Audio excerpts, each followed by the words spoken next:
The Christmas Miracle of Jonathan Toomey.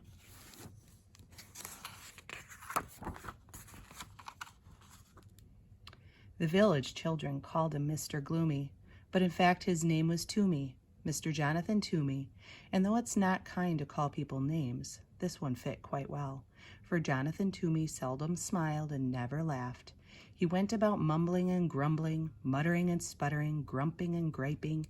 He complained that the church bells rang too often, that the birds sang too shrilly, that the children played too loudly.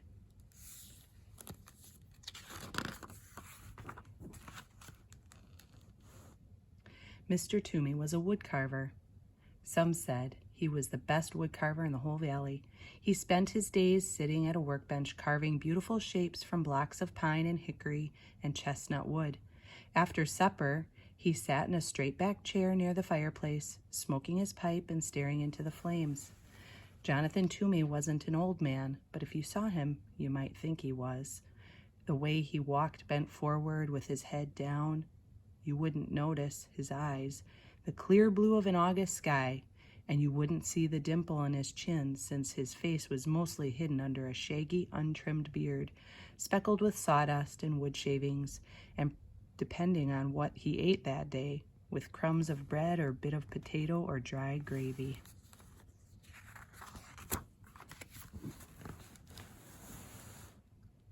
The village people didn't know it, but there was a reason for his gloom, a reason for his grumbling, a reason why he walked hunched over, as if carrying a great weight on his shoulders. Some years earlier, when Jonathan Toomey was young and full of life and full of love, his wife and baby had become very sick. And because those were the days before hospitals and medicines and skilled doctors, his wife and baby died 3 days apart from each other. So Jonathan Toomey had packed his belongings into a wagon and traveled till his tears had stopped. He settled into a tiny village to do his wood carving.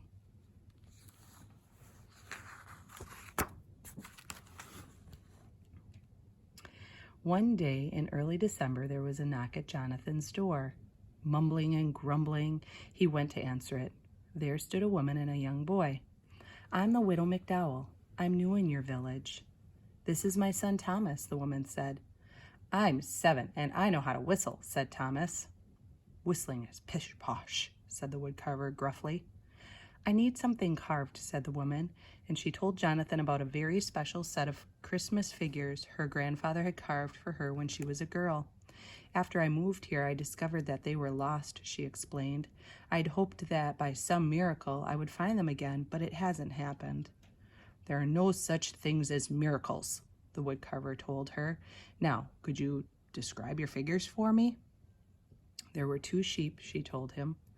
"2 of them with curly wool," added Thomas. "Yes, 2, said the widow, "and a cow, an angel, Mary, Joseph, the baby Jesus, and the wise men." 3 of them, added Thomas. "Will you take the job?" asked the widow McDowell. "I will." "I'm grateful. How soon can you have them ready?" "They'll be ready when they're ready," he said. "But I must have them by Christmas. They mean very much to me. I can't remember a Christmas without them." "Christmas is pish-posh," said Jonathan gruffly, and he shut the door.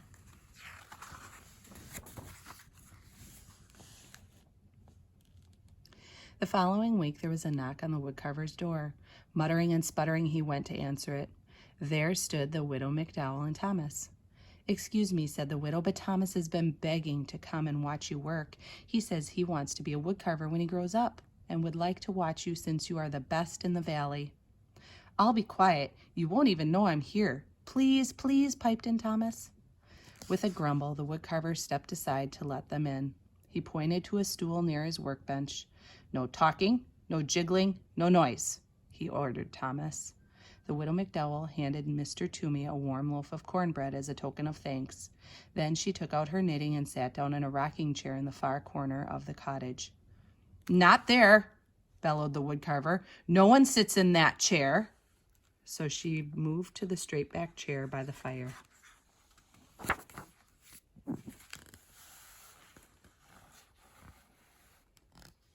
Thomas sat very still. Once when he needed to sneeze, he pressed a finger under his nose to hold it back. Once when he wanted desperately to scratch his leg, he counted to 20 to keep his mind off the itch. After a very long time, Thomas cleared his throat and whispered, Mr. Toomey, can I ask a question? The woodcarver glared at Thomas, then shrugged his shoulders and grunted. Thomas decided it meant yes, so he went on. Is that my sheep you're carving? The woodcarver nodded and grunted again. After another very long time, Thomas whispered, Mr. Toomey, excuse me, but you're carving my sheep wrong. The widow McDowell's knitting needles stopped clicking. Jonathan Toomey's knife stopped carving. Thomas went on, It's a beautiful sheep, nice and curly, but my sheep looked happy. That's pish-posh, said Mr. Toomey. Sheep are sheep. They cannot look happy. Well, mine did, answered Thomas. They knew they were with a baby Jesus, so they were happy. After that, Thomas was quiet for the rest of the afternoon. When the church bells chimed 6 o'clock, Mr. Toomey grumbled under his breath about the awful noise. The widow McDowell said it was time to leave. Thomas sneezed 3 times, then thanked the woodcarver for allowing him to watch. That evening, after a supper of cornbread and boiled potatoes, the woodcarver sat down at his bench. He picked up his knife. He picked up the sheep. He worked until his eyelids drooped shut.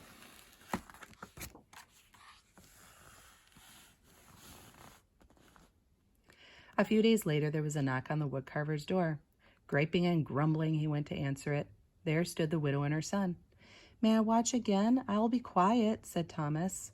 He settled himself on the stool very quietly while his mother laid a basket of sweet-smelling raisin buns on the table. The teapot is warm, Mr. Toomey said gruffly, his head bent over his work. While Mr. Toomey carved, the widow McDowell poured tea. She touched the woodcarver gently on the shoulder and placed a cup of tea and a bun next to him. He pretended not to notice, but soon both the plate and the cup were empty. Thomas tried to eat the bun his mother had given him as quietly as he could, but it's almost impossible to be 7 and eat a warm, sticky raisin bun without making various smacking, licking, and satisfied noises. When Thomas had finished, he tried to sit quietly. Once he almost hiccuped, but he took a deep breath and held it in till his face turned red. And once, without thinking, he began to swing his legs. But a glare from the woodcarver stopped him, and he kept them so still that they fell asleep. After a very long time, Thomas whispered, Mr. Toomey, may I ask you a question? Grunt. Is that my cow that you're carving? Nod and grunt. Another very long time went by. Then Thomas cleared his throat and said, Mr. Toomey, but I must tell you something. That is a beautiful cow, the most beautiful cow I've ever seen, but it's not right. My cow looked proud. That's pish-posh, growled the woodcarver. Cows are cows. They cannot look proud. Well, my cow did. It knew that Jesus chose to be born in its barn, so it was proud. Thomas was quiet for the rest of the afternoon. The only sound that could be heard were the scraping of the carving knife, the humming of the widow McDowell, and the click-click of her knitting needles. When the church bells chimed 6 o'clock, Mr. Toomey muttered under his breath about the noise. The widow McDowell said it was time to leave. Thomas shook first one leg, then the other. He thanked the woodcarver for allowing him to watch. That evening, after a supper of boiled potatoes and raisin buns, the woodcarver sat down at his bench. He picked up his carving knife. He picked up the cow, and he worked until his eyelids drooped shut. A few days later, there was a knock on the woodcarver's door. He smoothed down his hair as he went to answer it. At the door was the widow and her son. May I watch again? Asked Thomas.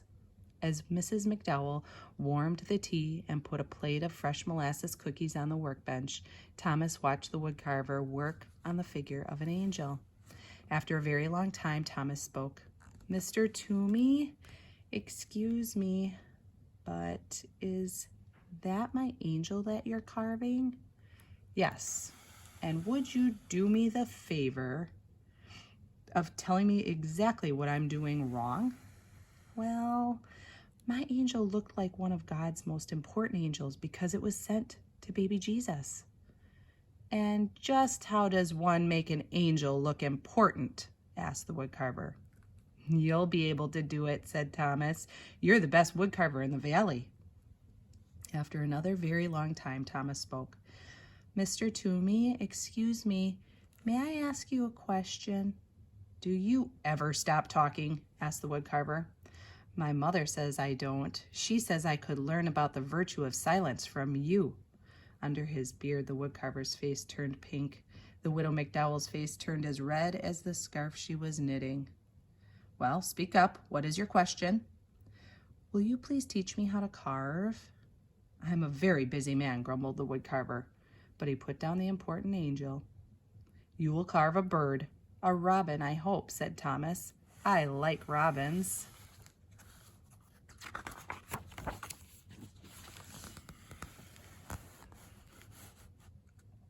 With a piece of charcoal, the woodcarver sketched a robin on a piece of brown paper.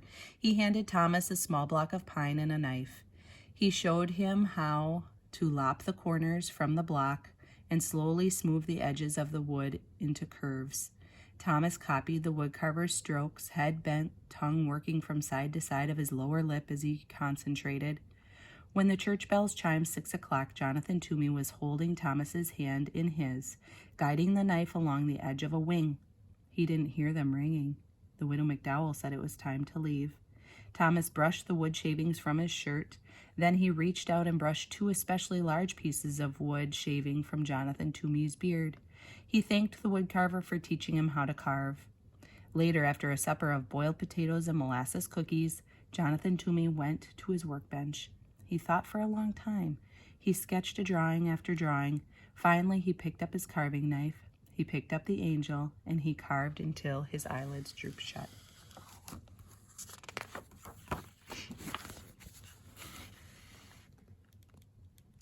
A few days later, there was a knock on the woodcarver's door. Mr. Toomey jumped up to answer it. There stood the widow McDowell with a bouquet of pine boughs and holly sprigs dotted with berries. And there stood Thomas clutching his partially carved robin. While Thomas and Mr. Toomey carved, Mrs. McDowell put the bouquet in a jar of water. She scrubbed Mr. Toomey's kitchen table and set the jar in the center on a pretty cloth embroidered with lilies of the valley and daisies, which she found in a drawer below the cupboard. Next I will carve the wise men and Joseph, the woodcarver said to Thomas.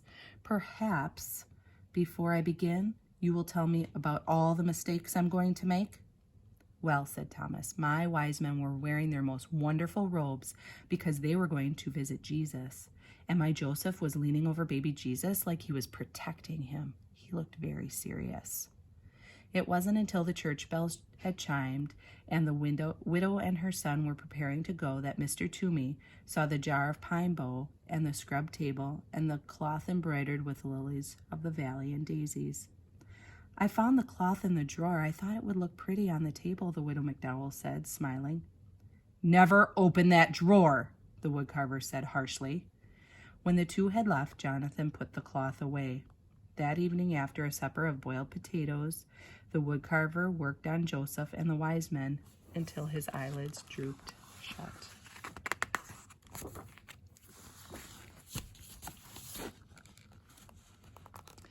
A few days later, there was a knock on the woodcarver's door. He dusted the crumbs from his beard and brushed the sawdust from his shirt. At the door were the widow McDowell and Thomas. All afternoon, Thomas watched the woodcarver work. When it was time to leave, Jonathan said to Thomas, I'm about to begin the last 2 figures, Mary and the baby. Can you tell me how your figures looked? They were the most special of all, said Thomas. Jesus was smiling and reaching up to his mother, and Mary looked like she loved him very much. Thank you, Thomas, said the woodcarver. Tomorrow is Christmas. Is there any chance the figures will be ready? The widow McDowell asked. They'll be ready when they're ready. I understand, said the widow, and she handed Jonathan 2 packages. Merry Christmas, she said. Jonathan folded his arms across his chest. I want no presents, he said harshly. That is exactly why we are giving them, answered the widow. She put them down on the table and left. Jonathan sat down at the table. Slowly he opened the first package. Inside was the red scarf, hand-knit, warm, and bright. He tied the scarf around his neck. The other package held a robin, crudely carved of pine. A smile twitched at the corner of Jonathan's mouth as he ran his fingers over the lopsided wings. He dusted the fireplace mantel with his sleeve and placed the robin exactly in the center so he could look at it from his chair.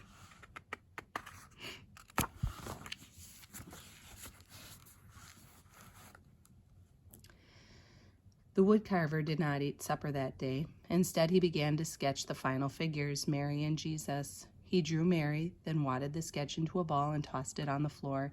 He drew the baby, wadded the sketch into a ball and tossed it in with the first. He sketched again. Once more, he crumpled the paper. Soon there was a small mountain of crumpled papers at his feet. He picked up a block of wood and tried to carve, but his knife would not do what he wanted it to do. He hurled the chunk of wood into the fireplace and sat staring at the flames.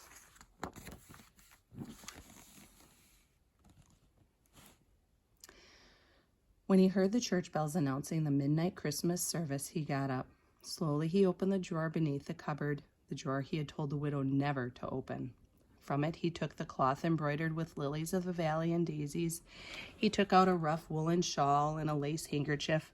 He took out a tiny white baby blanket and a little pair of blue socks. He placed each piece gently on the floor. From the bottom of the drawer, he lifted out a picture frame, beautifully carved of deep brown chestnut wood. In the frame was a charcoal sketch of a woman sitting in a rocking chair holding a baby.